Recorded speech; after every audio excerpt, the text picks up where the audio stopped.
गोवर्धन में श्रीनाथ जी जब विराजते थे तो श्रीनाथ जी के मंदिर के पास में एक व्यक्ति रहता था और वो क्या करता था कि शाम को बहुत सारी भीड़ इकट्ठी हो जाती थी और उनको बैठ करके ठाकुर जी के रूप का वर्णन करता था। बहुत ध्यान से सुनिएगा, भगवान के रूप का वर्णन करता था। ठाकुर जी की उठी हुई भुजा का भाव क्या है, ठाकुर जी की कमर पर हाथ रखें उसका भाव क्या है, ठाकुर जी ऐसी माला पहने तो उसका भाव क्या है, ठाकुर जी पीली पाग पहने तो उसका भाव क्या है। और वो इतना सुंदर भाव सुनाता था कि लोग उससे रीझ जाते थे।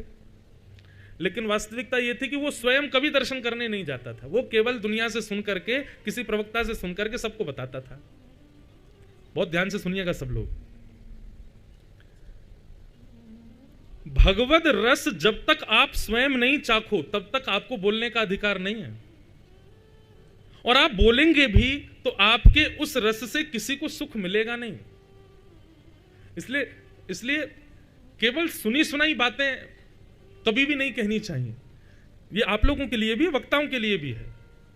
आपने किसी से कुछ सुना, सुनकर के उसका मनन चिंतन करो, उस रस का पहले स्वयं आस्वादन करो, उस रस में स्वयं को डुबाओ, तब आप किसी को सुना सकते हैं। तो वो व्यक्ति भगवान के रूप का वर्णन करता था पर स्वयं कभी दर्शन करने जाता नहीं था। सूरदास जी को ये बात पता चली। सूरदास जी को जैसे ही पता चली तो सूरदास जी उसके पास पहुंच गए। बढ़िया बढ़िया रूप का वर्णन कर रहा था ठाकुर जी के।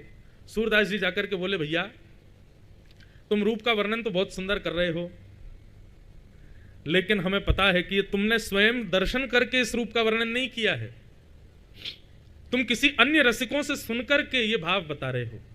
भाव बताने में कोई दोष नहीं है, लेकिन स्वयं भी तो दर्शन कर सकते हो। येरा मंदिर, श्रीनाथ जी तुम्हारे माथे पर बैठे हैं, फिर भी तुम दर्शन करने नहीं जाते हो, और केवल ये सस्ती लोकप्रियता के लिए तुम यहां बैठ के प्रवचन कर रहे हो।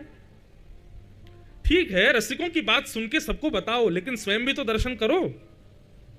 अब वो तो हंसने लग जाता, हाँ महाराज जी जाऊंगा, आप तो सब जानते हैं, अब इतना व्यस्त रहता हूं, जाऊंगा, सुबह मंगला में चलूंगा।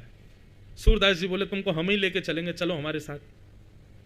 अब सूरदास जी मंगला में जाने से पहले उसके घर के बाहर आ जाते, वो सो रहा होता, घर वालों से कहते उसको उठाओ, भेजो, मंगला में जाना है।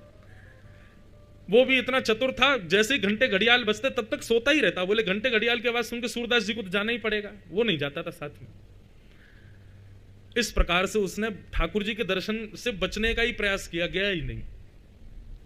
एक दिन सूरदास जी हठ पूर्वक उसके सामने खड़े हो गए, बोले यदि तुम आज मेरे साथ दर्शन करने नहीं गए तो मैं सबको बता दूंगा कि तुम स्वयं दर्शन नहीं करते हो, किसी रसिक से सुन करके बस सुनी सुनाई बातें बोल देते हो।